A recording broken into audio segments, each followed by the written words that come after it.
మొన్న టీడీపీ, నిన్న వైసీపీ, నేడు బీజేపీ. పవర్ ఎక్కడుంటే ఆమె అక్కడ.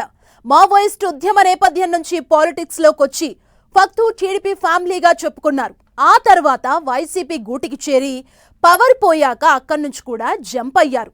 ఏడాదిగా సైలెంట్ గా ఉన్న ఆమె ఇప్పుడు బీజేపీలోకి ఎంట్రీ ఇచ్చారు. టీడీపీ చేర్చుకోనంటేనే ఆమె బీజేపీలోకి వెళ్లారా? ఆ దంపతులు పవర్ పక్షులుగా మారిపోయారా? ఏడాది పాటు వెయిట్ చేసి బీజేపీలోకి పోతుల సునీతను టీడీపీలో చేర్చుకోనిది అందుకేనా? మొన్న టీడీపీ, నిన్న వైసీపీ, నేడు బీజేపీలో పోతుల సునీత. అధికారం ఎక్కడుంటే పోతుల సునీత అక్కడుంటారని టాక్. పాలిటిక్స్ అంటే ప్రజాసేవ. ఇదంతా ఒకప్పుడు. ఇప్పుడంతా జంపింగ్ జపాంగ్స్ కథే నడుస్తోంది. అవసరాలు, ఆశలు, భవిష్యత్ అంతా చూసుకుని లెక్కలేసుకుని మరి పార్టీలు మారుతున్నారు నేతలు. తమకు పదవున్నా లేకున్నా పవర్లో ఉన్న పార్టీ నేతగా చెప్పుకునేందుకే లీడర్లు ఇష్టపడుతున్నారు. ఏపీ పాలిటిక్స్ లో అయితే కొత్త సినిమాల రిలీజ్ల కంటే పార్టీలు మారే లీడర్ల గురించే ఎక్కువ డిస్కషన్ జరుగుతోంది. లీడర్లు కొత్త కార్లు కొంటుంటారు, కానీ కార్ల కంటే ఈజీగా పార్టీలను మార్చేస్తున్నారన్న చర్చ జరుగుతోంది. జంపింగుల లిస్టులోకి లేటెస్టుగా పోతుల సునీత పేరు చేరింది. వైసీపీ ఓడిపోయిన తరువాత నుంచి, అంటే ఏడాది పాటు సైలెంట్ గా ఉన్న ఆమె ఇప్పుడు బీజేపీ గూటికి చేరారు. అధికారం ఎక్కడుంటే పోతుల సునీత అక్కడుంటారనే విమర్శ ఉండనే ఉంది. అందుకు తగ్గట్లుగా ఆమె రాజకీయ అడుగులు కూడా అలానే ఉంటున్నాయి. పోతుల సునీత రాజకీయ ప్రస్థానం ఒక ట్రిపుల్ యాక్షన్ డ్రామాలా కనిపిస్తుంది. మొదట టీడీపీలో అడుగుపెట్టి అక్కడ ఎమ్మెల్సీ అయ్యారు. ఆ తరువాత టీడీపీకి గుడ్ బై చెప్పి అప్పటి అధికార పార్టీ వైసీపీలో చేరారు. అక్కడ కూడా ఎమ్మెల్సీగా కొనసాగారు. కట్ చేస్తే 2024లో వైసీపీ ఓటమి పాలైంది.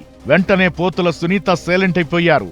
తన ఎమ్మెల్సీ పదవికి, వైసీపీ ప్రాథమిక సభ్యత్వానికి కూడా రాజీనామా చేసి ఎన్నాళ్లు తెర వెనక మంత్రాంగం నడిపించారు.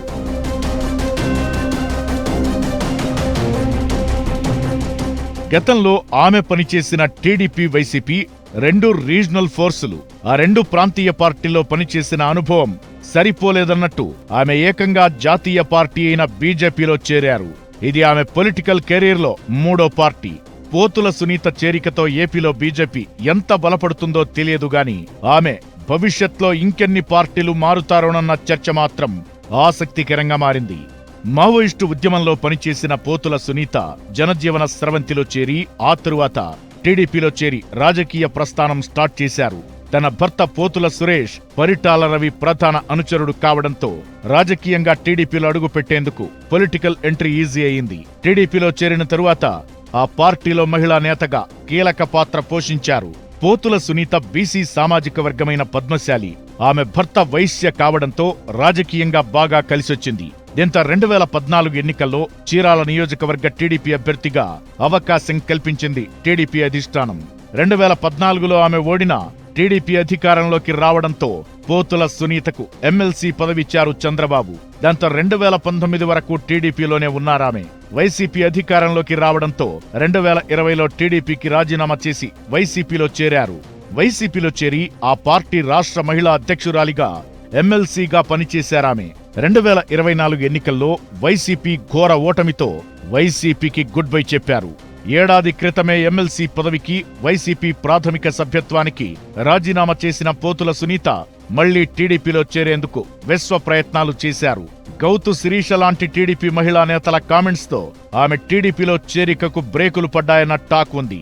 చివరకు ఎదురు చూపులు, రాయబారాలు ఎంతకు ఫలించకపోవడంతో 1 ఇయర్ సస్పెన్స్ తరువాత కాషాయం కండువా కప్పుకున్నారు. ఇలా ఏ పార్టీ అధికారంలో ఉంటే ఆ పార్టీలో ఉంటారనే పేరే పోతుల సునీత టీడీపీలో ఎంట్రీ ఇవ్వడానికి అడ్డంకిగా మారిందన్న టాక్ నడుస్తోంది.